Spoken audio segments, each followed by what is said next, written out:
Hi, welcome to this part of my review featuring Disaster or Peace, a Magical Girl Tabletop RPG. If you haven't seen part 1 of this review, featuring this role-playing game where you can play those adventures that you would see in anime and manga such as Sailor Moon, Cardcaptor Sakura, or my favorite one, Special Ops Magical Girl Asuka. Please check out the playlist in the description below. This time we are going to talk about the mechanics of the game. Let's start with the core mechanic.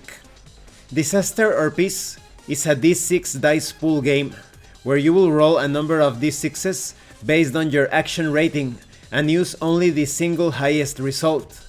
Your standard roll will consist of a number of d6s called liked dice.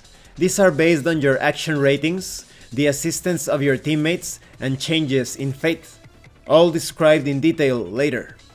Anytime you feel like your best will not be enough, you will be able to take an additional d6 that is your dark die.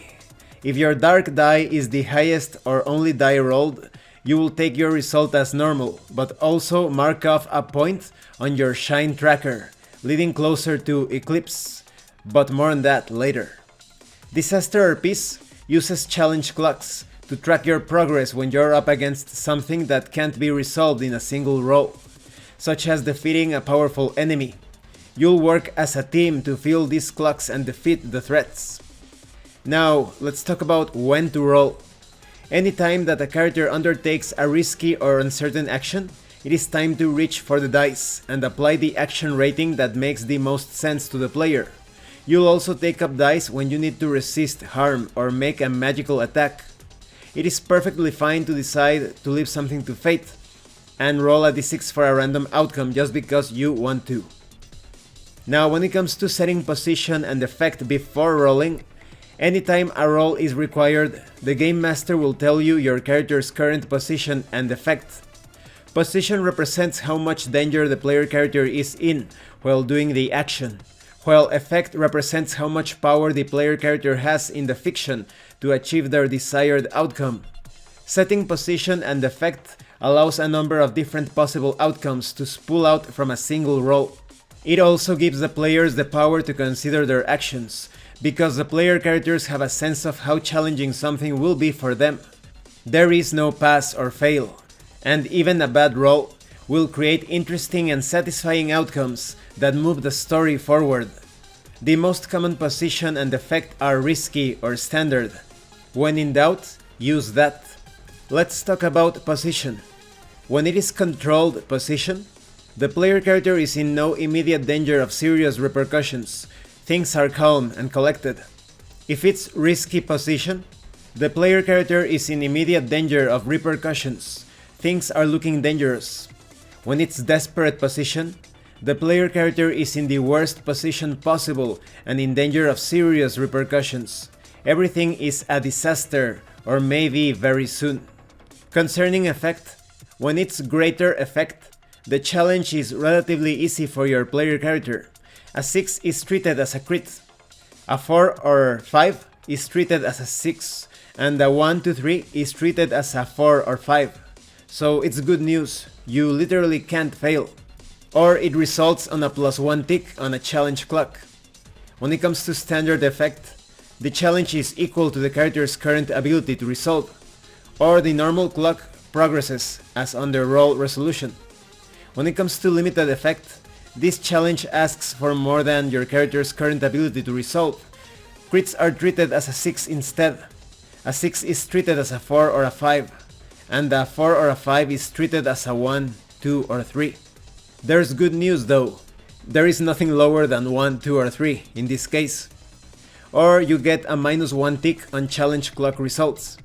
Now let's talk about building your dice pools. When it's time to roll, you'll need to determine how many dice you have. It's easier than it sounds. There are 3 types of rolls that require a dice pool.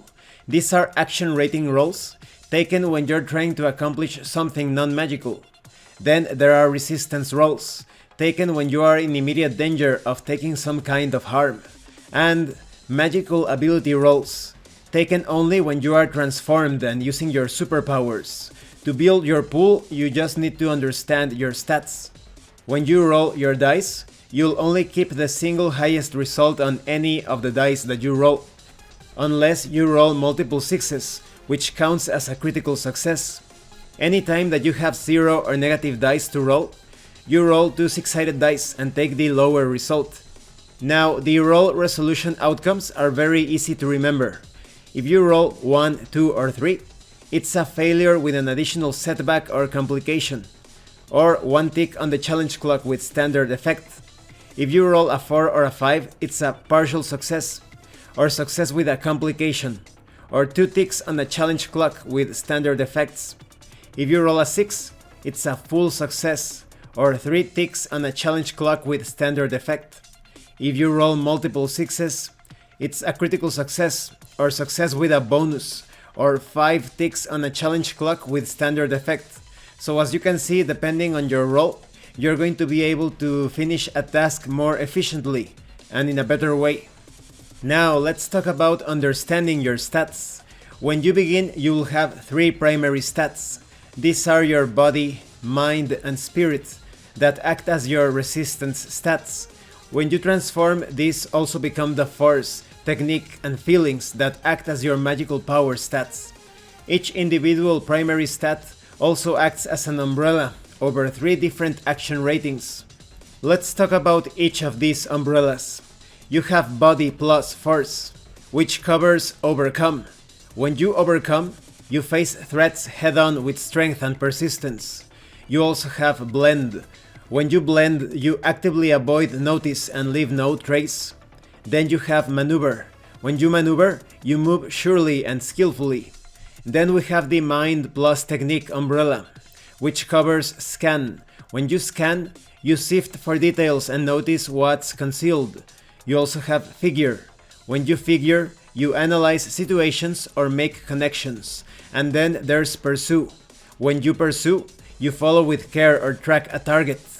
Then we have the spirit plus feelings umbrella, which covers connect. When you connect, you bridge the gap to understand or express.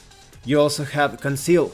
When you conceal, you hide your feelings or seek to mislead. You also have intuit. When you intuit, you reveal hidden truths or understand what they are hiding. Then we have extra dice. This concerns change fate. You can ask your game master to change your fate at any time to earn an extra light d6 for your next action roll. The game master will create a complication and tell you what the cost of changing your fate is. And if you agree to the cost, it comes to pass whether or not your roll succeeds. There's also get and assist. You can receive assistance from one of your teammates as long as they have a bond point with you to spend. They will say how they assist you with your action and then mark off 1 bond point, and you will take an additional 1d6 on the roll. There's also take a dark die. When you feel like your best won't be enough, take a dark die. If your dark die is your highest die rolled, mark a point on your shine track, moving closer to Eclipse. And this concludes this part of the review. In the next part we are going to talk about more mechanics, such as teamwork, combining powers, clearing obstacles and defeating enemies. We are also going to talk about the flow of the game, and conditions, and many other things. So as you can see, it's a very simple system, a dice pool system that favors the fail forward approach. And as you are succeeding in your tasks, you are going to be filling up these clocks to solve different challenges and to conquer different enemies and hazards. Thank you for watching this part of the review.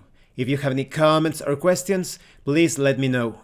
And thank you so much to those of you that have been supporting the channel by sending drive-thru RPG gift certificates. If anyone else wants to further support the channel, the information on how to do that will be in the description below. Once again, thank you and see you later.